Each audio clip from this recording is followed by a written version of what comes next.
ওকে। তো আমরা কি পড়ছি? অ্যাসিড ক্ষারক তত্ত্ব, তাই না? অ্যাসিড ক্ষারক তত্ত্বে আমরা শুরুতে দেখেছিলাম আরহেনিয়াস অ্যাসিড ক্ষারক তত্ত্ব। তো আমরা আরহেনিয়াস অ্যাসিড ক্ষারক তত্ত্ব পড়লাম, দেন ব্রাউনস্টেড অ্যাসিড ক্ষারক তত্ত্ব পড়লাম, দেন লুইস অ্যাসিড ক্ষারক তত্ত্ব পড়ছি। আরহেনিয়াসের মধ্যে যারা হাইড্রোজেন দান করবে তারা হচ্ছে অ্যাসিড, যারা হাইড্রোক্সিল দান করবে তারা হচ্ছে ক্ষারক, এক কথায়। দেন আমাদের ব্রাউনস্টেডের মধ্যে যারা প্রোটন দান করবে তারা হচ্ছে অ্যাসিড, যারা প্রোটন গ্রহণ করবে তারা হচ্ছে ক্ষারক। দেন আমাদের এখন ব্রাউনস্টেডের মধ্যে যারা ইলেকট্রন জোড় গ্রহণ করবে তারা হচ্ছে অ্যাসিড, যারা ইলেকট্রন জোড় দান করবে তারা হচ্ছে ক্ষারক। এখন কথায় আসো, আমাদের এই ক্ষেত্রে যেটা আমরা যদি বলি ব্রনস্টেটের মতে, যদি আমরা একটা অ্যাসিডের কথা ক্ষার অ্যাসিডের কথা বলি ব্রনস্টেটের মতে, সো আমাদের এই ক্ষেত্রে যদি আমরা একটা অ্যাসিডের নাম বলি সেটা হচ্ছে সাপোজ এসিএল। তো এসিএল যদি আমরা একটা ব্রনস্টেট অ্যাসিড চিন্তা করি, তো কারণ সে ব্রনস্টেট অ্যাসিড কেন সে প্রোটন গ্রহণ দান করতে পারবে, সে সে প্রোটন দান করতে পারবে বিধায় সে আমাদের একটা ব্রনস্টেট অ্যাসিড হয়। তো এক্ষেত্রে আমাদের প্রোটন দান করতে পারলে আমাদের সে ব্রনস্টেট অ্যাসিড, তাই না? তো এই কার্বন ডাই অক্সাইডকে আমরা ব্রনস্টেট অ্যাসিড বলতে পারবো? এই আচ্ছা, এটা ব্রনস্টেট অ্যাসিড আমরা বুঝলাম, আমি আমি এসিএল এর মাঝে থাকি। এখানে এসিএল এর মাঝে হাইড্রোজেন দান করলে আমরা ব্রনস্টেট অ্যাসিড হয়। তো এখন এটা কি আমরা এখন লুইস অ্যাসিড বলতে পারবো কিনা দেখি। আমরা লুইস অ্যাসিডের সংজ্ঞা কি জানি? লুইস অ্যাসিডের সংজ্ঞা হলো ইলেকট্রন দান করতে পারলে, ইলেকট্রন গ্রহণ করতে পারলে সে আমাদের লুইস অ্যাসিড, ইলেকট্রন গ্রহণ করতে পারলে সে লুইস অ্যাসিড। খেয়াল করে দেখবা এসিএল অবশ্যই ইলেকট্রন গ্রহণ করতে পারবে কারণ তার মাঝে অষ্টক অপূর্ণ আছে, ঠিক আছে? তো সে একটা লুইস অ্যাসিড হিসেবে কাজ করবে, তার মানে সে ইলেকট্রন দান করবে আর কি। ইলেকট্রন দান করতে পারলে সে লুইস অ্যাসিড হবে, ঠিক আছে, বুঝলাম। তো এক্ষেত্রে আমাদের এসিএলটা একই সাথে লুইস অ্যাসিড এবং ব্রনস্টেট অ্যাসিড হয়। বাট একে কার্বন ডাইঅক্সাইডের ক্ষেত্রে খেয়াল করো, কার্বন ডাইঅক্সাইডের ক্ষেত্রে তার মানে এক্ষেত্রে আমরা কি বললাম, সকল লুইস অ্যাসিড সকল লুইস অ্যাসিড কিন্তু ব্রনস্টেট অ্যাসিড এটা হয়। তার মানে আমি এখান থেকে এই কথাটা ক্ল্যারিফাই করলাম, সকল লুইস অ্যাসিড আচ্ছা, এই যে সব ব্রনস্টেট অ্যাসিড লাউরি অ্যাসিড, হ্যাঁ, সকল ব্রনস্টেট লাউরি অ্যাসিড হলো লুইস অ্যাসিড, সকল ব্রনস্টেট লাউরি অ্যাসিড হলো লুইস অ্যাসিড, এটা আমি ক্ল্যারিফাই করলাম এখন। সকল ব্রনস্টেট, এই যে এসিএল সহ সকল ব্রনস্টেট অ্যাসিডকে তুমি লুইস অ্যাসিড বলতে পারবা, কারণ যারাই প্রোটন দান করবে তারা অ্যাসিড হলে, তারা প্রোটন দান করা মানে তো অ্যাসিড, ইলেকট্রন গ্রহণ করা, তার মানে তারা একই ইলেকট্রন গ্রহণ করতে পারবে। কথাটা গেল। দেন আবার কার্বন ডাইঅক্সাইড ক্ষেত্রে খেয়াল করো, কার্বন ডাইঅক্সাইড এক্ষেত্রে আমাদের কি লুইস ব্রনস্টেট অ্যাসিড কিনা? সে ব্রনস্টেট অ্যাসিডের মধ্যে সে প্রোটন দান করতে পারবে, এখানে তো তোমার হাইড্রোজেন আয়নই নেই, সে কেমনে প্রোটন দান করবে? তার মানে সে আমাদের কখনোই ব্রনস্টেট অ্যাসিড বলতে পারবে না। বাট সে অবশ্যই লুইস অ্যাসিড, কেন? তার মাঝে অষ্টক অপূর্ণ আছে, সে ইলেকট্রন গ্রহণ করতে পারবে। তার মানে ব্রনস্টেট অ্যাসিড হলেই সে লুইস অ্যাসিড হবে না। তার মানে সকল ব্রনস্টেট সকল লুইস অ্যাসিড ব্রনস্টেট অ্যাসিড না, সকল লুইস অ্যাসিড ব্রনস্টেট লাউরি অ্যাসিড না। এই কথাটার মিনিং হচ্ছে আমাদের এটা। তাহলে আশা করি বুঝে গেছো। আর একটু দেখবা, এখানে কথাবার্তাগুলো পড়বা, তাহলে আরো বেশি ক্লিয়ার হবে। ওকে। তো আমাদের মোটামুটি এগুলাই ছিল আমাদের এসিড ক্ষারক তত্ত্ব নিয়ে বিস্তারিত। আমরা এখন কি পড়বো? এখানে কিছু কথাবার্তা বলা আছে, বরিক অ্যাসিড কোথায় ইউজ করা হয়, এটা মৃদু অ্যাসিড অ্যান্টিসেপটিক রূপে আই ওয়াশে ব্যবহার করা হয়। মোটামুটি আমরা প্রায় শেষের দিকে চলে আসছি আমাদের অধ্যায়ের। মিঠা পানির উৎস এবং গুরুত্ব আমাদের বেশ গুরুত্বপূর্ণ, আমাদের এমসিকিউ তে প্রচুর পরিমাণ আসে দেখা যায়, হ্যাঁ। আমাদের 21-22 সালে এটা আসছে, এই যে আমি যে ফার্স্ট টাইম মেডিকেলের সময় এটা আসছে আমার। হিমবাহ এবং তুষার আচ্ছাদনের মাধ্যমে আমাদের না সরি, ভূগর্ভস্থ পানির তোমার উৎস আসছিল।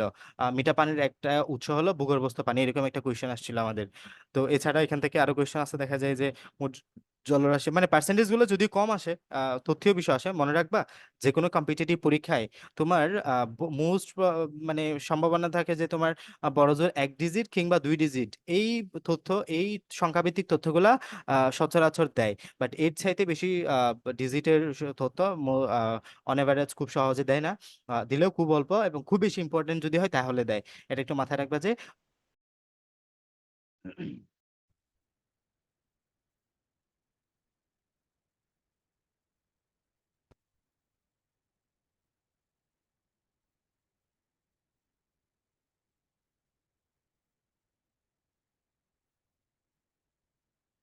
ওকে। তো দেখো আমাদের এই জায়গাটাতে এমসিকিউ গুলো আসে, একটু দেখে নিবা যে মিঠা পানির উৎসগুলো কি কি আছে, উৎস এবং গুরুত্বগুলো আর কি, হ্যাঁ। তো এই জায়গায় আমাদের ভূগর্ভস্থ পানির উৎস কি কি হইতে পারে, এই জায়গায় কিছু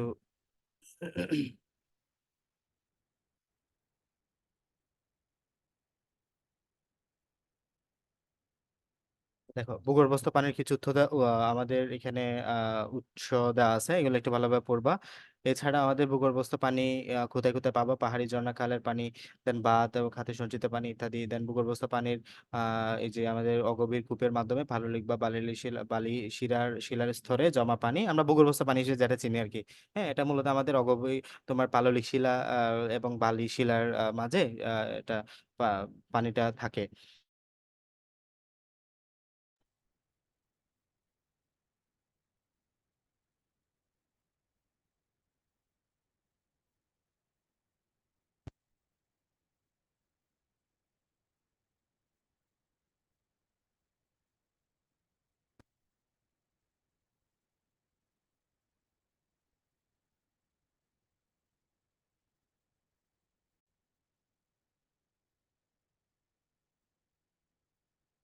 ওকে মনির দেখো, তো এরপরে আমরা মিঠা পানির গুরুত্বটা দেখতেছি। আমাদের প্রাপ্তবয়স্ক মানুষের দেহে শতকরা পানির পরিমাণ হচ্ছে 70% বা 70 ভাগ থাকে।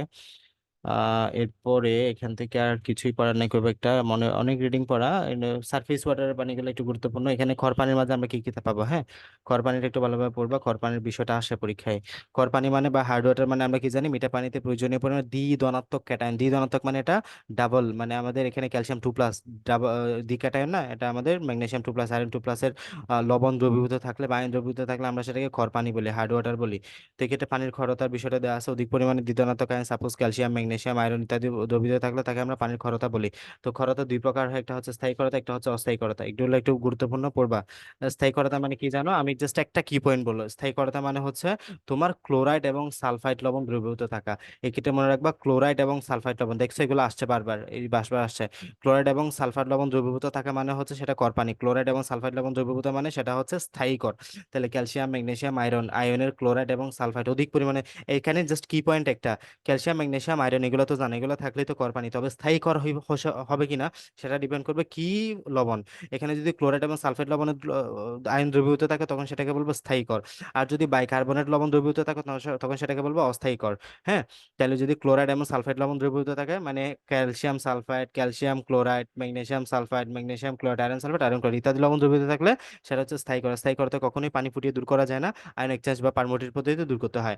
আবার পানিতে ক্যালসিয়াম, ম্যাগনেসিয়াম, আয়ন, বাইকার্বনেট লবণ দ্রবীভূত থাকে তাকে আমরা অস্থায়ী করতে বলি। এগুলোর আমাদের ক্যালসিয়ামের ঘনমাত্রা দেওয়া আছে তো। আচ্ছা, তো এই ক্ষেত্রে আমাদের আমাদের অস্থায়িকতাটা তোমার দূর করা যায় ফুটিয়ে। দেন এই ক্ষেত্রে আমরা আয়ন এক্সচেঞ্জ বা পারমোটিভ পদ্ধতিতে আমরা স্থায়িকতাটা দূর করি। তো এটা আমাদের একটা পদ্ধতি দেওয়া আছে, পড়ে নিবা, এটা গুরুত্বপূর্ণ না। পানির পিএইচ এর বিষয়টা গুরুত্বপূর্ণ। আমরা জানি বিশুদ্ধ পানির পিএইচ হলো 6, তবে এক্ষেত্রে সারফেস ওয়াটার আমরা জানি কিছু বাইকার্বনেট অ্যাসিড থাকে, সেই জন্য ভূপৃষ্ঠের পানির পিএইচ হলো 6 থেকে 6.5, 6 থেকে 6.5 ভূপৃষ্ঠের যে পানি আমরা পাই সেটার পিএইচ এর ভ্যালু।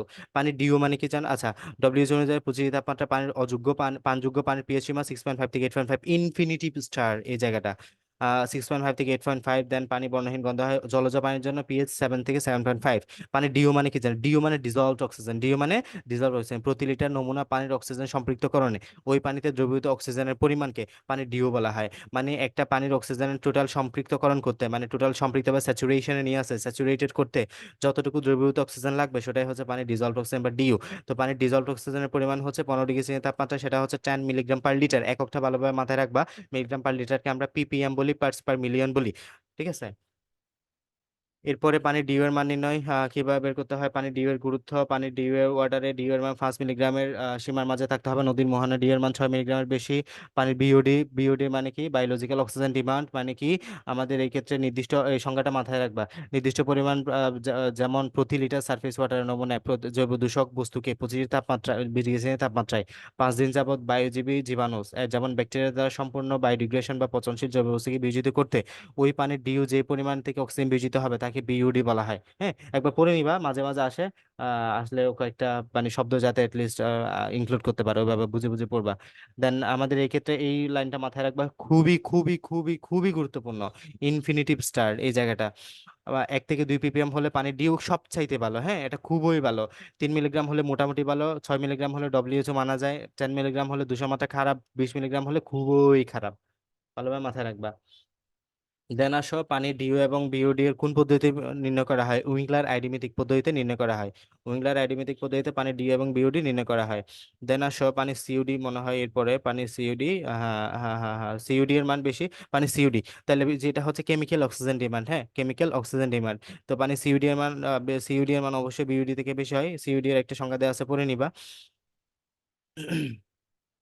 দেন পানি টিডিএস মানে হচ্ছে টোটাল ডিজলভ সলিডস। আমাদের একটা পানিতে সারফেস ওয়াটারে কতটুকু দ্রবীভূত কলাইডাল বা জৈব বা অজৈব কলাইড কণা বা ছোট বা আয়নিক সব পদার্থ থাকে, এগুলার একটা পরিমাণকে নির্দেশ করে টোটাল ডিজলভ সলিড। তো এক্ষেত্রে আমাদের এই ক্ষেত্রে তুমি মাথায় রাখবা টিডিএস আচ্ছা এটা নাই। আচ্ছা এই জায়গাটা মাথায় রাখবে, টিডিএস এর ভ্যালু হচ্ছে 500 পিপিএম। তাহলে এই চারটা পড়লে মোটামুটি অনেকাংশে হয়ে যাবে তোমার, হ্যাঁ পুরোপুরি অনেক কিছু না পড়ে এই চারটা পড়লে মোটামুটি এই অংশের 50% কভার হয়ে যাবে, 50 to 60%। পিএস 6.5 থেকে 8.5, ডিইউ 5 থেকে 6, বিওডি 6 পিপিএম। এটা হচ্ছে ডব্লিউএসও কত দিয়েছে সেটা, ওয়ার্ল্ড হেলথ অর্গানাইজেশন কত দিয়েছে সেটা। সিওডি হচ্ছে 10, টিডিএস হচ্ছে 500, ক্যালসিয়াম হচ্ছে 100, magnesium 150, sodium chloride 500, infinitive star for university and medical admission test and others examination. TDS এর পরিমাণ কি দেন এই জায়গাটাতে, ইপিএ বা এনভায়রনমেন্ট প্রোটেকশন এজেন্সি, দেন শিল্প বর্জ্য, এই জায়গাটাতে কয়েকটা কথাবার্তা আছে। দেন হালদা নদী বাংলাদেশের অন্যতম মৎস্য প্রজননের ক্ষেত্রে আমাদের যে হাটাজারি এবং রাউজানের সংযোগস্থল, হালদা নদী, এখানের আমাদের যেটা তোমার রুই মাছের জন্য প্রজনন কেন্দ্র হিসেবে বলা হয়, প্রাকৃতিক প্রজনন কেন্দ্র রুই মাছের, ঠিক আছে।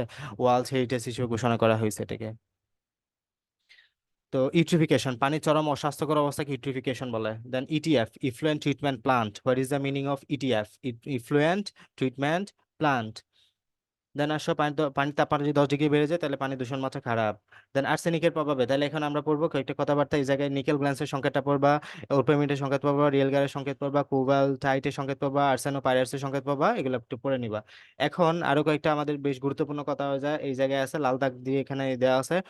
আর্সেনিক হলো প্রাকৃতিক বিষের রাজা। প্রাকৃতিক বিষের রাজা বলা হয় কাকে? আর্সেনিককে। এগুলো খুবই কমন কোয়েশ্চেন আমাদের অ্যাডমিশনের জন্য এবং এইচএসসির জন্য। এছাড়া আর্সেনিক 3+ এবং আর্সেনিক 5+ আয়ন রূপে আমাদের ভূগর্ভস্থ পানিতে সবচেয়ে বেশি থাকে। আর্সেনিক 3+ মানে সবচেয়ে বেশি ডেঞ্জারাস, হ্যাঁ এই যে 3+, +3 জারণ অবস্থা জীবজগতের জন্য সবচেয়ে বেশি বিষক্রিয়া সৃষ্টি করে। আর্সেনিকের দূষণ মাত্রা আমাদের ইয়ে ভ্যালু কত আর্সেনিকের, তোমার সেফটি ভ্যালু হচ্ছে ডব্লিউএইচও মতে 0.01 মিলিগ্রাম পার লিটার। মানবদেহের জন্য সর্বোচ্চ টিএলবি, টিএলবি মানে থ্রেশহোল্ড লিমিটিং ভ্যালু, মানে আমাদের বডি সর্বোচ্চ কতটুকু আর্সেনিক সহ্য করতে পারবে সেটা হচ্ছে 0.05 মিলিগ্রাম পার লিটার, এর চাইতে বেশি হলেই সমস্যা, ঠিক আছে।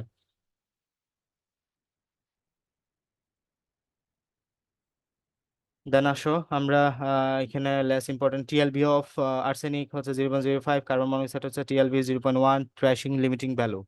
মানে এর চাইতে বেশি যাইতে পারবে না। আর সিংহের প্রভাব, ইনফিনিটি স্টার, ইনফিনিটি স্টার এই জায়গাটা অসম্ভব গুরুত্বপূর্ণ এই জায়গাটাতে। মানে আমি জাস্ট বলতেছি যে এই জায়গাটা গুরুত্বপূর্ণ ওইগুলাই পড়ো, কারণ এখানে এত পড়া যে তুমি পড়ে কুলাইতে পারবে না। তো আর্সেনিক আমাদের এটা মনুষ্য কার্সিনোজেন, আমাদের দেহে মানব সৃষ্টিকারী, দেহে ক্যান্সার সৃষ্টিকারী একটা উপাদান। দেন এটা অ্যাকিউট বিষক্রিয়া ঘটে, ক্রনিক বিষক্রিয়া বা আর্সেনোকোসিস ঘটে। ব্ল্যাক ফুড ডিজিজ সবচেয়ে বেশি গুরুত্বপূর্ণ, ব্ল্যাক ফুড ডিজিজ হয় কোনটার কারণে? আর্সেনিক, ক্যাডমিয়াম, কোনটা? আর্সেনিক। দেন ক্যারাটিনাইজেশন ঘটে আমাদের এগুলোর কারণে। এই কয়েকটা মানে একদম তোমার ছাকা ছাকা শব্দ মনে রাখতে পারলেই যথেষ্ট, এখানে এত বেশি তথ্য যে মানে আরো কয়েকটা আছে এখানে, ক্যাডমিয়ামের জন্য কি কি হয় এগুলো মনে রাখতে হবে। তো এখানে মনে রাখবো আর্সেনিকের কারণে আমাদের black foot disease, fatty liver. Then আর্সেনিকের কারণে গর্ভবতী মায়ের ভ্রূণের বৃদ্ধি ব্যাহত। দেন আমাদের ক্যান্সার কোষের বৃদ্ধি ঘটে, ফুসফুস ক্যান্সার, স্কিন ক্যান্সার ইত্যাদি দেখা যায়, ঠিক আছে। দেন আমাদের ক্রোমিয়ামের প্রভাব কি? ক্রোমিয়ামের জন্য আমাদের শ্বসনতন্ত্র ইত্যাদি আক্রান্ত হইতে পারে। আমাদের এটা তোমার প্রশ্বাসের আমাদের ক্রোমিয়াম ফুসফুস ক্যান্সার সৃষ্টি করতে পারে। দেন আমাদের ক্রোমিয়ামের জন্য এখানে সবচেয়ে গুরুত্বপূর্ণ কথা কোনটা জানো? এই লাইনটা সবচেয়ে 6 নাম্বার এবং 5 নাম্বারটা, এটা আমাদের বিষক্রিয়া ঘটাইতে পারে ক্রোমিয়ামের এই যৌগটা। দেন ক্রোমিয়াম 3+ আয়নের আরবিসিতে আয়রন শোষণ বাধা পায়, এটাই সবচেয়ে বেশি গুরুত্বপূর্ণ লাইন। আর কিছু না পড়ে এই লাইনটা পড়ি ওখান থেকে, হ্যাঁ। আরবিসিতে লোহিত শোষণ করা বাধা দেয়। দেন এবার আসলে ল্যাডের কারণে আমাদের চোখ ঠোঁট নীলাভ হয়ে যায়, দাঁত নাকি ঠোঁট নীলাভ হয়ে যায় মনে হয়, এটাই সবচেয়ে গুরুত্বপূর্ণ লাইন এখান থেকে। ল্যাড মারি নীলাভ হয়ে যায় সম্ভবত, কই এটা, কই জানি আছে এই কথাটা কোথাও না কোথাও পাবা, হ্যাঁ। ক্যাডমিয়াম মনে হয় এটা নাকি, এই যে এই জায়গাটাতে এটা হ্যাঁ হ্যাঁ এই যে এটাই ল্যাড। ল্যাডের বিষক্রিয়া দাঁতের মাড়ি নীলাভ হয়, এখানে লাল দাগ দিয়ে হ্যাঁ এই জায়গায় দিয়ে দিছে, এটা পুরোটা পড়বা, হ্যাঁ। ল্যাডের বিষক্রিয়া দাঁতের মাড়ি নীলাভ হয়, এটা সবচেয়ে গুরুত্বপূর্ণ কথা এই জায়গাটাতে। দেন অ্যানিমিয়া হয়, রক্তশূন্যতা হয়, গর্ভবতী মৃত সন্তান প্রসব করতে পারে। আইকিউ হ্রাস পায়, শিশুদের আইকিউ হ্রাস পায়, সবচেয়ে বেশি গুরুত্বপূর্ণ, শিশুদের আইকিউ হ্রাস পায়, হ্যাঁ। শিশুদের আইকিউ হ্রাস পায় এটার জন্য আমাদের। তাহলে আমরা যে মনে করে ট্যানারি বলি, ট্যানারির বর্জ্যগুলা, ট্যানারিতে মূলত এগুলো ইউজ করা হয় আর কি, বাড়ি ধাতুগুলো। ট্যানারি মানে চামড়া শিল্প আর কি। তো আমরা বলি ফার্মের মুরগি খাওয়াটা নিরাপদ না, এটা কি জন্য বলি? কারণ এগুলা মনে করে ট্যানারির যে বর্জ্য, ট্যানারির বর্জ্য থেকে আমাদের মুরগির ফিড বা ফার্মের মুরগির যে ফিড করা হয়, ওই ফিডটা কিন্তু আমাদের এই যে ট্যানারির বর্জ্য থেকে আসে আর কি। তো ওই ট্যানারির বর্জ্যগুলোতে আমরা ভারী ধাতু ইউজ করা হয় এখানে প্রক্রিয়াজাতকরণে, প্রসেসিং এর জন্য। তো ওই ট্যানারি বর্জ্য থেকে যেহেতু আমাদের ফার্মের মুরগির খাবার তৈরি করা হচ্ছে, ফিড তৈরি করা হচ্ছে, ওই ফিড ওইটা যেহেতু ফার্মের মুরগি খাচ্ছে, ওইটা আমাদের তাদের দেহে যাচ্ছে বাড়ি ধাতুটা, যেহেতু আমরা ফার্মের মুরগি খাচ্ছি, এটা আমাদের আস্তে আস্তে আমাদের দেহে বা মানুষের দেহে আস্তে আস্তে আস্তে আস্তে, তো সেজন্য বলা হচ্ছে আমাদের এটা একটু এড়িয়ে চলাটা উচিত বা দরকার, খাওয়াটা নিষেধ আর কি এর জন্য। দেন আমাদের তোমার ক্যাডমিয়ামের বিষক্রিয়া কি কি? এটা লিথাল ডোজ হলো 1 গ্রাম, মানে 1 গ্রাম হলে তুমি এটা মোটামুটি মানতে পারবে, এর বেশি হলে তুমি শেষ। তো ক্যাডমিয়ামের জন্য ফুসফুসের স্বাভাবিক স্বাভাবিক ক্রিয়া বন্ধ, মানে ইয়ে হয়, অস্থিভঙ্গুর হয়, আঘাত পেলে অস্থি ভেঙে যায়, সমগ্র অস্থি কাঠামো বা স্কেলেটাল ড্যামেজ হতে পারে। এরপরে আসো, ইটাই ইটাই আউচ আউচ রোগ হয়। হ্যাঁ, এটার জন্য আমাদের সবচেয়ে একটা আমাদের সুন্দর বা মানে নামটা সুন্দর, আসলে রোগ তো কখনোই সুন্দর হয় না। ইটাই ইটাই বা আউচ আউচ রোগ হয়। হ্যাঁ, এটা কাদের হয়? মূলত আমাদের কোন দেশ জানি, জিন্টুস নদীর উপত্যকায় বসবাসকারী মানুষের। তো এটা হচ্ছে ইটা ইটা আউচ আউচ রোগ হয় ক্যাডমিয়ামের জন্য, ক্যাডমিয়ামের জন্য ইটা ইটা আউচ আউচ রোগ হয়। কার জন্য আমাদের ইটা ইটা বা আউচ আউচ রোগ হয়? ক্যাডমিয়ামের জন্য। হ্যাঁ, স্পেসিফিক তথ্য এগুলা মাথায় রাখতেই হবে। দেন ক্যাডমিয়াম দূষণের ফলে কিডনি নষ্ট হয়ে যায়। তারপর দেখো আমাদের আমাদের যে আন্তর্জাতিক cancer institute IARC, international agency for research on cancer, আমাদের মনুষ্য কার্সিনোম যে প্রোস্টেট ক্যান্সার, আমাদের দেখো আমাদের মানুষের, আমাদের পুরুষের আর কি, প্রোস্টেট গ্রন্থি যেটা আমাদের জন্য প্রজননের জন্য সবচেয়ে গুরুত্বপূর্ণ, আমাদের মেল জেনাইটাল সিস্টেম। তো প্রোস্টেট ক্যান্সার এবং ফুসফুসের ক্যান্সারের জন্য ক্যাডমিয়াম দায়ী। তো এছাড়া ক্যাডমিয়াম বিক্রিয়া মেটাবলিক অস্বাভাবিকতা সৃষ্টি হয়। দেন আসো দ্রবণের বিভিন্ন প্রকারভেদ, ডিফারেন্ট টাইপস অফ সলিউশন, এই জায়গাগুলো মোটামুটি লেস ইম্পর্ট্যান্ট, স্কিপ করতে পারো, মোটামুটি না পড়লেও চলবে। আমরা অনেকটা অধ্যায়টা শেষ দিকে, ইয়েস আমাদের চ্যাপ্টার শেষ। That's all for my side. হ্যাঁ, তো পড়বা ভালোভাবে, আমাদের মোটামুটি শেষ হইলো একটা রিভিশন। আমরা এর আগে আরো আরো অনেক সময় নিয়ে এক একটা অধ্যায় শেষ করেছিলাম, এখন আমরা একটু ফাস্ট যাচ্ছি যেহেতু আমরা অলমোস্ট রিভিশন দিচ্ছি। তো তোমার কাজ, যা যা পড়িয়েছি, যা যা পড়তে বলেছি, যা যা ইম্পর্টেন্ট বলেছি, সবগুলা ভালোভাবে পড়া, এমন ভাবে পড়বা যাতে পরীক্ষার আগের দিন রাত পর্যন্ত তথ্যগুলো তোমার মাথায় থাকে। কারণ এগুলা প্রথমবার পড়লে, তো আমি মানে তোমাকে বলতাম যে মানে মনোযোগ দিয়ে পড়ো, বা অনেক সময় নিয়ে পড়ো, বাট এখন এমন ভাবে পড়বা যাতে পরীক্ষার আগের দিন রাত পর্যন্ত তোমার মনে থাকে। এবং বুঝতেছো যেহেতু রিভিশন দিচ্ছ, এখন এখন তার নতুন ভাবে কিছু বলার নাই যে কিভাবে পড়বা না পড়বা। এখন তো বুঝতেছো যেহেতু একবার একবার পড়ে তারপর রিভিশন দিচ্ছ, সময়টা অনেক এগিয়েছে, দিনকাল পাল্টেছে, তাই না? তো পড়বা, মনোযোগ দিয়ে ভালোভাবে পড়বা। এতটুকুই, কোনো সমস্যা থাকলে বলতে পারো কোথাও।